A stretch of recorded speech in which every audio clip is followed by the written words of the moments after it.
Welcome to exam सहपाठी। आज के इस क्लास में हम लोग घटना चक्र और समसामयिकी सार का अपना करंट अफेयर्स और जीके का महत्वपूर्ण रिवीजन कर रहे हैं। ये क्लास हम लोग डेली करते हैं, ठीक है। अगर आप यहाँ पे पहली बार आए हैं तो हमको फॉलो कर सकते हैं इन सभी आपके अकाउंट्स पर, ठीक है। तो आइए स्टार्ट करते हैं। सबसे पहले देखते हैं महत्वपूर्ण जीके और करंट अफेयर्स के रिवीजन को। हाल ही में इसरो ने किस एक भारतीय संचार उपग्रह को निष्क्रिय कर दिया है? तो अभी फरवरी में जो है इसरो ने एक जो है आपका संचार उपग्रह जो है भेजा था, EOS-04 अर्थ ऑब्जर्वेशन सैटेलाइट 04, और एक आपके संचार उपग्रह को जो है क्या किया था, निष्क्रिय कर दिया था। और जिसे निष्क्रिय किया था उसका नाम क्या है? तो वो है आपका इनसेट 4B। ओके। फरवरी 2022 में जारी ब्लूमबर्ग बिलियनियर इंडेक्स, तो ये आपकी ब्लूमबर्ग की बिलियनियर इंडेक्स है। इसके अलावा फोर्ब्स और अलग अलग बिलियनियर इंडेक्स आती हैं। तो ब्लूमबर्ग बिलियनियर इंडेक्स के अनुसार एशिया के जो सबसे अमीर व्यक्ति हैं उनका नाम है गौतम अडानी, ठीक है ना। तो ब्लूमबर्ग बिलियनियर इंडेक्स में एशिया के सबसे अमीर व्यक्ति जो है कौन चुने गए थे? तो वो आपके थे गौतम अडानी। बाकी अन्य जो आपकी बिलियनियर इंडेक्स आती हैं उनमें आपके मुकेश अंबानी पहले स्थान पे रहते हैं। ओके। और विश्व की अगर बात की जाए ब्लूमबर्ग बिलियनियर इंडेक्स में, तो वो थे आपके कौन? तो वो आपके एलॉन मस्क हैं। ओके। नेक्स्ट हमारा है 45वें अंतर्राष्ट्रीय कोलकाता पुस्तक मेले के लिए फोकल थीम देश कौन है? तो 45वां जो अंतर्राष्ट्रीय कोलकाता पुस्तक मेला हुआ था, इसके लिए फोकल थीम देश जो है किसे चुना गया था? तो वो था आपका Bangladesh. Tom Tom traffic index 2021 के अनुसार दुनिया की सबसे भीड़ भाड़ वाले शहरों की सूची में भारत का जो मुंबई शहर है वो किस स्थान पर है? तो ये ट्रैफिक इंडेक्स है, यानी कि किन शहरों में सबसे ज़्यादा भीड़ होती है। तो उसमें जो आपका भारत का मुंबई है ये 5वें स्थान पर है, ठीक है ना। जबकि दुनिया का सबसे भीड़ भाड़ वाला शहर कौन सा है? पहले नंबर पे कौन है? तो वो है आपका इस्तांबुल, जो कि आपके तुर्की देश का एक शहर है। ओके। नेक्स्ट हमारा है हाल ही में वन ओशियन समिट का आयोजन किस देश के द्वारा किया गया? तो वन ओशियन समिट जो था इसमें भारत के प्रधानमंत्री ने भी अपना संबोधन दिया था। और वन ओशियन समिट का जो आयोजन था ये किया गया था फ्रांस के द्वारा। ओके। 10,000 फीट की ऊंचाई पर दुनिया की सबसे लंबी राजमार्ग सुरंग का रिकॉर्ड किसके नाम है? तो अभी वर्ल्ड बुक ऑफ रिकॉर्ड्स में इसको शामिल किया गया, अटल सुरंग को। किस लिए? क्योंकि इस ये जो है 10,000 फीट की ऊंचाई पर दुनिया की सबसे लंबी राजमार्ग सुरंग है, ठीक है। अटल सुरंग का पहले नाम क्या था? तो वो था आपका रोहतांग सुरंग, ठीक। नेक्स्ट हमारा है राष्ट्रीय डुगोंग संरक्षण केंद्र कहाँ स्थापित किया गया है? तो डुगोंग संरक्षण केंद्र स्थापित किया गया है आपका तमिलनाडु में। डुगोंग को क्या कहा जाता है? तो डुगोंग को समुद्री गाय कहा जाता है। ये क्या है? एक ममैल है, यानी कि स्तनधारी। लाइकेन किसका सहजीवन होता है? तो लाइकेन किसका किसका सहजीवन होता है? तो कवक और शैवाल का सहजीवन होता है लाइकेन। और लाइकेन से हमें एक प्रदूषण की जो है सूचना मिलती है। तो किस प्रकार के प्रदूषण की? तो वायु प्रदूषण की सूचना जो है मिलती है। यदि आपके वायु प्रदूषण जो है बढ़ रहा है तो उसकी सूचना हम किससे पाते हैं? तो लाइकेन से पाते हैं, ठीक है। मीनाक्षी मंदिर अगर आपसे पूछ लिया जाए कहाँ पे है, तो ये है आपके मदुराई तमिलनाडु में। और अगर आपका ये तमिलनाडु में है तो ये किस शैली में निर्मित होगा? तो ये होगा आपके द्रविड़ शैली में निर्मित। ओके। शैवालों का अध्ययन क्या कहा जाता है? तो जो शैवालों का अध्ययन है वो कहा जाता है आपका फाइकोलॉजी। जबकि कवक का अध्ययन, कवक का इंग्लिश क्या होता है? आपका फंगस होता है। जबकि कवक का अध्ययन होता है माइकोलॉजी। ओके। तो दोनों को अंतर याद रखेंगे। शैवालों के अध्ययन को कहते हैं फाइकोलॉजी और कवक के अध्ययन को कहते हैं माइकोलॉजी। ओके। अब देखते हैं कुछ महत्वपूर्ण गेम्स वो कहाँ पे होंगे। ओलंपिक्स गेम्स 2024 ये कहाँ पे आयोजित किए जाएंगे? तो ये आयोजित किए जाएंगे पेरिस। पेरिस कहाँ पे है? किस देश में? फ्रांस में। ओके। कॉमनवेल्थ गेम्स 2022 का आयोजन कहाँ पे किया जाएगा? तो 2022 में जो कॉमनवेल्थ इस वर्ष होने वाले हैं ये बर्मिंघम इंग्लैंड में आयोजित किए जाएंगे। जबकि कॉमनवेल्थ गेम्स 2026 का आयोजन आपके ऑस्ट्रेलिया के विक्टोरिया शहर में किया जाएगा, ठीक है ना। फीफा वर्ल्ड कप 2022 ये जो है कहाँ पे आयोजित होगा? तो ये इस वर्ष का जो है फुटबॉल का विश्व कप है। फीफा वर्ल्ड कप 2022 ये दोहा कतर में आयोजित किया जाएगा। एफआईएच हॉकी विश्व कप 2023 की बात अगर की जाए, यानी कि हॉकी का जो विश्व कप है 2023 में जो होना है वो कहाँ पे होगा? तो ये होगा ओडिशा, भारत में, ठीक है। भारत के ओडिशा राज्य में होगा। आईसीसी महिला विश्व कप 2022 अभी हाल ही में ये आपका कंप्लीट हुआ है, जिसमें कौन विजेता रहा है? तो ऑस्ट्रेलिया विजेता रहा है। और ऑस्ट्रेलिया ने किसे हरा करके आईसीसी महिला विश्व कप जीती है? ये आप कमेंट करके बताना। ओके। तो आईसीसी महिला विश्व कप का आयोजन अभी हाल ही में न्यूजीलैंड में किया गया था। विजेता कौन टीम थी? तो वो थी आपकी ऑस्ट्रेलिया। सीमा सड़क संगठन की स्थापना कब हुई थी? तो सीमा सड़क संगठन की स्थापना ये डायरेक्ट आपसे पूछी गई है एग्जाम में, और डेट के साथ ये आपका दिया गया था। अब एग्जाम में ईयर नहीं पूछा जा रहा है, अब एग्जाम में सीधा पूरा पूरा डेट आपसे पूछा जा रहा है। तो जब भी आप किसी चीज़ की स्थापना पढ़ें तो उसको डेट के साथ याद करें। ओके। तो सीमा सड़क संगठन की स्थापना हुई थी 7 मई 1960 को। सीमा सड़क संगठन के वर्तमान में अध्यक्ष कौन है? यानी कि बॉर्डर रोड ऑर्गेनाइजेशन के वर्तमान अध्यक्ष हैं आपके राजीव कुमार। और बॉर्डर रोड ऑर्गेनाइजेशन यानी कि सीमा सड़क संगठन की जो प्रथम महिला कमांडिंग अधिकारी बनाई गई थी, उनका नाम क्या है? उनका नाम है वैशाली हिवासे। सीमा सड़क संगठन किस मंत्रालय के अंतर्गत कार्य करता है? तो ये जो आपका बॉर्डर रोड ऑर्गेनाइजेशन है, ये सीमा पर यानी कि जो बॉर्डर वाली एरियाज हैं वहां पे सड़कों का निर्माण करती है।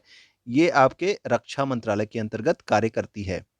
जोजिला दर्रा किसके मध्य स्थित है? तो जोजिला दर्रा जो है किसको किसको जोड़ती है? तो ये लेह को श्रीनगर से जोड़ती है। ठीक है ना।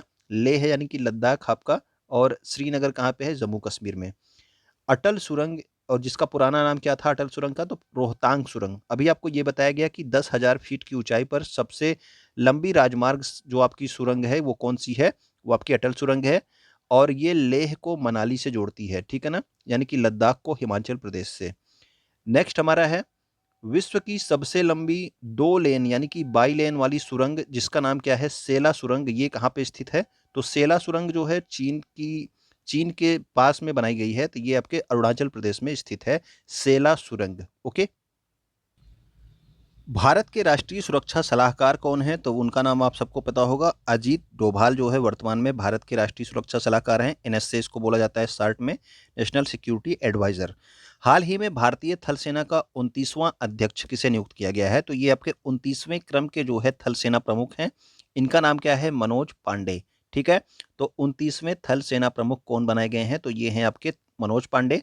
इसके पहले अभी आपके कौन अभी वर्तमान में भी ये हैं? एमएम नरवणे, जिनका 30 अप्रैल को कार्यकाल खत्म होगा, और 1 मई से आपके कौन हो जाएंगे? तो ये हो जाएंगे आपके मनोज पांडे।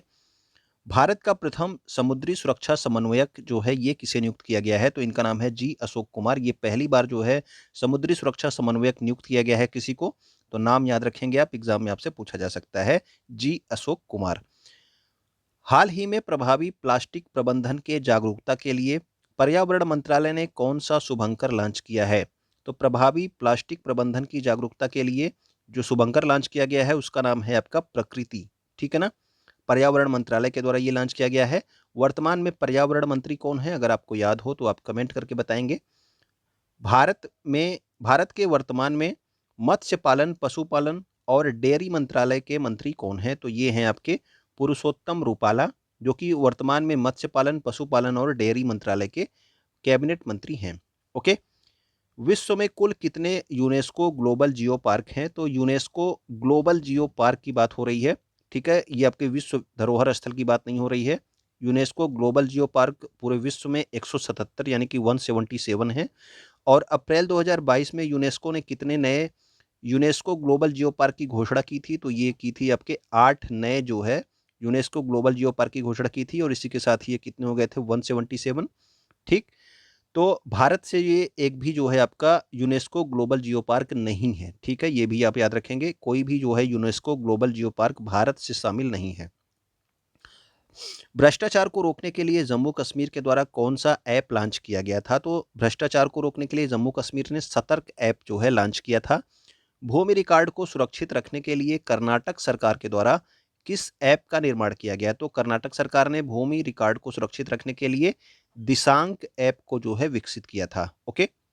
शेयर मार्केट में निवेश की जागरूकता पैदा करने के लिए security exchange board of India यानी कि आपने सेबी का नाम सुना होगा, सेबी के द्वारा किस ऐप का प्रारंभ किया गया?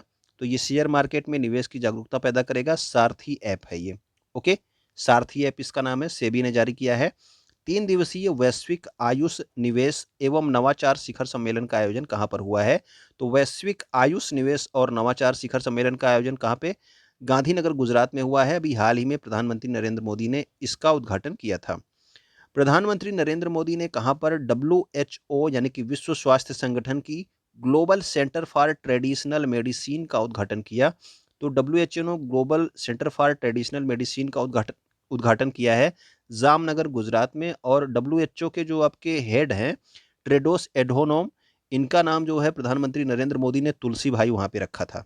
ओके, अगला है हमारा, हाल ही में डिब्रूगढ़ असम में आयोजित वाटर कॉन्क्लेव 2022 का उद्देश्य क्या था? तो पहली बात तो आप ये याद रखेंगे कि वाटर कॉन्क्लेव 2022 का आयोजन कहाँ पे हुआ था? तो ये हुआ था डिब्रूगढ़ असम में। और ये क्यों आयोजित हुआ था? ताकि जो है उत्तर पूर्वी भारत में जल मार्गों का विकास हो सके। तो उत्तर पूर्वी भारत में जल मार्गों के विकास के लिए डिब्रूगढ़ असम में जो है आपका वाटर कॉन्क्लेव 2022 का उद्घाटन किया गया। ओके, का आयोजन किया गया। ओके, भारत का प्रथम तेल का कुआं कहाँ खोदा गया था? तो ये खोजा गया था आपके डिगबोई असम में। ओके, नेक्स्ट हमारा है, भारत का नवीनतम नेशनल पार्क किस राज्य में स्थित है? तो राज्य तो आपका है असम, और वो जो नवीनतम नेशनल पार्क है उसका नाम क्या है? Dehing Patkai national park. इसके अलावा रायमोना नेशनल पार्क भी जो है देहिंग पटकाई के पहले जो है नया जो है आपका नेशनल पार्क जोड़ा गया था नेशनल पार्कों की सूची में। ठीक, वर्तमान में कौन नवीनतम है? वो है आपका देहिंग पटकाई नेशनल पार्क। कहाँ पे है ये? असम में। सेबी के लिए अधिनियम कब आया था? तो सेबी यानी कि security exchange board of India के लिए अधिनियम 1992 में आया था। और किसकी सिफारिश पर, यानी कि कौन सी समिति की सिफारिश पर सेबी की स्थापना की गई थी? तो वो थी आपकी फेरवानी समिति। तो फेरवानी समिति की सिफारिश पर जो है आपके सेबी की स्थापना की गई थी। नीति आयोग की स्थापना कब हुई थी? तो नीति आयोग की स्थापना 1 जनवरी 2015 को हुई थी। नीति आयोग के वर्तमान में अध्यक्ष कौन है? अगर आपको पता हो तो कमेंट करके बताना, नीति आयोग के वर्तमान अध्यक्ष कौन है? जीएसटी को किस समिति की सिफारिश पर लागू किया गया? तो जीएसटी को जो है विजय केलकर समिति की सिफारिश पर लागू किया गया था। ठीक है, जीएसटी विजय केलकर समिति। वित्तीय समावेशन की विश्व की सबसे बड़ी योजना कौन सी है? तो वित्तीय समावेशन यानी कि फाइनेंशियल इंक्लूजन की जो सबसे बड़ी योजना है पूरे विश्व में, वो है आपकी जन धन योजना। और इसकी शुरुआत प्रधानमंत्री नरेंद्र मोदी ने कब की थी? 28 अगस्त 2014 को। ठीक है, तो 28 अगस्त 2014 को स्टार्ट हुई थी आपकी जन धन योजना। किंजल और जिरकॉन, ये दोनों क्या है? ये दोनों आपके हाइपरसोनिक मिसाइल हैं। क्या नाम है इनका? किंजल और जिरकॉन। इनका संबंध किस देश से है? तो ये है आपके रूस देश से। अशोक की कलिंग विजय बहुत बार पूछा जाता है आपसे कि इसका उल्लेख किस शिलालेख में किया गया है? तो अशोक की कलिंग विजय आपके अशोक का जो 13वां शिलालेख है, यहाँ पे अशोक की कलिंग विजय का उल्लेख किया गया है। पुर्तगालियों ने अपनी पहली व्यापारिक कोठी कहाँ पर स्थापित की थी? तो पुर्तगालियों ने अपनी जो पहली व्यापारिक कोठी स्थापित की थी वो स्थापित की थी कोचीन में। ठीक है, कोचीन में पुर्तगालियों ने अपनी पहली व्यापारिक कोठी स्थापित की। भारत के किस न्यायाधीश को जनहित याचिका का जनक, यानी कि आपका पब्लिक इंटरेस्ट लिटिगेशन, पीआईएल का फुल फॉर्म होता है। ठीक है, पब्लिक इंटरेस्ट लिटिगेशन, और इसका जनक, जनहित याचिका का जनक माना जाता है पीएन भगवती को। ठीक है, तो पीएन भगवती को जनहित याचिका का जनक माना जाता है। किस राज्य में 2001 से 2011 के मध्य दशकीय जनसंख्या वृद्धि न्यूनतम रही है? यानी कि सबसे कम जनसंख्या वृद्धि कहाँ पर रही है? तो वो रही है आपकी नागालैंड में। और यहाँ पे जो है दशकीय जनसंख्या वृद्धि माइनस में रही है। ठीक है, नेगेटिव में। स्वतंत्र भारत की प्रथम औद्योगिक नीति कब लागू हुई थी? तो स्वतंत्र भारत की जो प्रथम औद्योगिक नीति थी वो लागू हुई थी 1948 में। राज्यसभा का सदस्य बनने के लिए न्यूनतम आयु कितनी होती है? तो राज्यसभा का सदस्य बनने के लिए न्यूनतम आयु होती है 30 वर्ष, जबकि लोकसभा का सदस्य और प्रधानमंत्री बनने के लिए न्यूनतम आयु होती है 25 वर्ष। राष्ट्रपति और उपराष्ट्रपति बनने के लिए न्यूनतम आयु होती है आपकी 35 वर्ष। ओके, वोट देने की उम्र कितनी होती है ये आप कमेंट करके बताना, आपको तो पता ही होगा। भारत में राष्ट्रीय आपातकाल कितनी बार घोषित किया गया है? तो राष्ट्रीय आपातकाल जो है 3 बार घोषित किया गया है। एक बार तो 1962 में घोषित किया गया था। ठीक है, उसके बाद 1971 में घोषित किया गया था, फिर 1975 में। तो 3 बार, 1962, 1971 और 1975 में। वांचुआ फेस्टिवल ये कहाँ का फेस्टिवल है, यानी कि कहाँ का त्योहार है? तो ये है असम राज्य का त्योहार।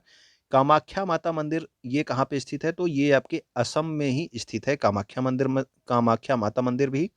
विश्व पृथ्वी दिवस कब मनाया जाता है? तो प्रत्येक वर्ष विश्व पृथ्वी दिवस 22 अप्रैल को मनाया जाता है।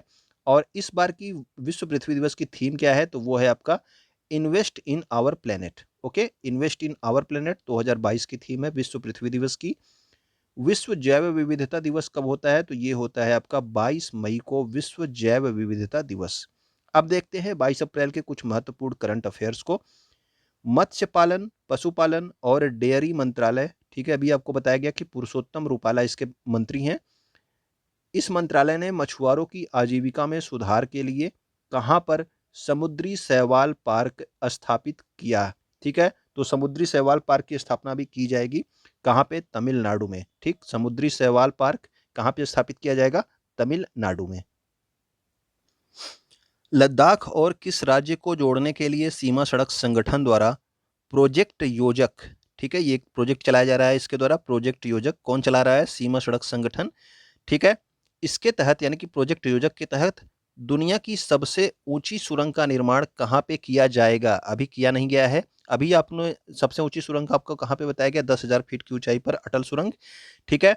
अब 2025 तक एक नई सुरंग का निर्माण बॉर्डर रोड ऑर्गेनाइजेशन करेगा, वो करेगा हिमाचल प्रदेश में, जो आपका सिंकुला दर्रा है वहां पे 16,580 फीट की ऊंचाई पर। और ये क्यों बनाया जाएगा, किसको किसको जोड़ने के लिए, लद्दाख को हिमाचल प्रदेश से जोड़ने के लिए सीमा सड़क संगठन प्रोजेक्ट योजक के तहत सिंकुला दर्रा में 16,580 फीट की ऊंचाई पर एक सुरंग का निर्माण करेगा, ठीक है। किसको किसको जोड़ेगा, लद्दाख को हिमाचल प्रदेश से। अप्रैल 2022 में किसे सैन्य अभियान का महानिदेशक नियुक्त किया गया है, तो सैन्य अभियान का महानिदेशक नियुक्त किया गया आपके मनोज कुमार कटियार को। तो अभी आपने देखा कि भारतीय थल सेना के जो 29वें प्रमुख थे उनका नाम था मनोज पांडे, और ये आपके कौन है, ये आपके सैन्य अभियान के महानिदेशक, ठीक है, director general of military operations कौन है, मनोज कुमार कटियार, ठीक। किस केंद्र शासित प्रदेश या फिर राज्य में ग्रामीण विकास और पंचायती राज विभाग ने जन निगरानी ऐप लॉन्च किया है, तो ग्रामीण विकास और पंचायती राज विभाग ने जन निगरानी ऐप लॉन्च किया है जम्मू कश्मीर में। यानी कि अगर सरकारी योजनाओं में कोई कमी आपको मिल रही है तो आप लोग इस जन निगरानी ऐप के माध्यम से सरकार से डायरेक्ट जो है अपनी शिकायत कर सकते हैं, ठीक है। ऑयल इंडिया लिमिटेड के द्वारा कहाँ पर भारत के पहले शुद्ध हरित हाइड्रोजन पायलट प्लांट की शुरुआत की गई है, तो शुद्ध हरित हाइड्रोजन पायलट प्लांट की शुरुआत कहाँ पे हुई है, तो ये हुई है जोरहाट असम में, ठीक है। तो भारत का पहला शुद्ध हरित हाइड्रोजन पायलट प्लांट की शुरुआत कहाँ पे की गई, जोरहाट असम में। किसने शुरुआत की है, किसके द्वारा, ऑयल इंडिया लिमिटेड। और ऑयल इंडिया लिमिटेड का मुख्यालय आपको बताया गया था कहाँ पे है, तो ये आपके नोएडा में इसका मुख्यालय है ऑयल इंडिया लिमिटेड का। किसके द्वारा वित्तीय समावेशन की पहल फिनक्लुवेशन लॉन्च की गई, तो वित्तीय समावेशन की पहल है जिसका नाम क्या रखा गया है, फिनक्लुवेशन, ठीक है। ये लॉन्च की गई है इंडिया पोस्ट पेमेंट बैंक के द्वारा, ठीक। तो इंडिया पोस्ट पेमेंट बैंक ने भारत एक वित्तीय समावेशन पहल फिनक्लुवेशन की शुरुआत की है। किस भारतीय कंपनी ने रूस के साथ अपना कारोबार बंद करने की घोषणा की है, तो अभी हाल ही में दो कंपनियां, एक तो आपका इन्फोसिस और दूसरी आपकी टाटा स्टील ने जो है रूस के साथ अपना कारोबार जो है बंद करने की घोषणा करी है। युद्ध में घायल हुए पूर्व सैनिकों के लिए इनविक्टस गेम्स 2022, तो इनविक्टस गेम्स 2022 जो है ये इनका आयोजन कहाँ पे किया जाएगा, पहले तो ये जान लीजिए, तो हेग नीदरलैंड में। और ये इनविक्टस गेम्स 2022 जो हैं ये इनविक्टस गेम्स होते क्यों किसके लिए हैं, तो जो युद्ध में पहले जो है घायल हो चुके हैं या फिर बीमार हैं, जो पूर्व सैनिक हैं, उनके लिए आपका इनविक्टस गेम्स का आयोजन किया जाता है। किस देश के द्वारा सरमत मिसाइल का सफल परीक्षण किया गया, तो ये सरमत मिसाइल रूस की एक मिसाइल है जिसका अभी हाल ही में सफल परीक्षण किया गया है। इसके पहले आपको अभी बताया गया था किंजल मिसाइल, ठीक है, वो किसकी थी, वो भी आपकी रूस की ही मिसाइल थी, ठीक। तो उम्मीद करता हूँ कि ये सारी चीज़ें आपको अच्छी लगी होंगी, तो आप कमेंट करके ज़रूर बताएंगे, ठीक। वीडियो को आप क्या करेंगे, अपने दोस्तों तक शेयर कर देंगे, ठीक है, इसको आप पसंद करेंगे, और इसको देखने के लिए आपका बहुत बहुत धन्यवाद।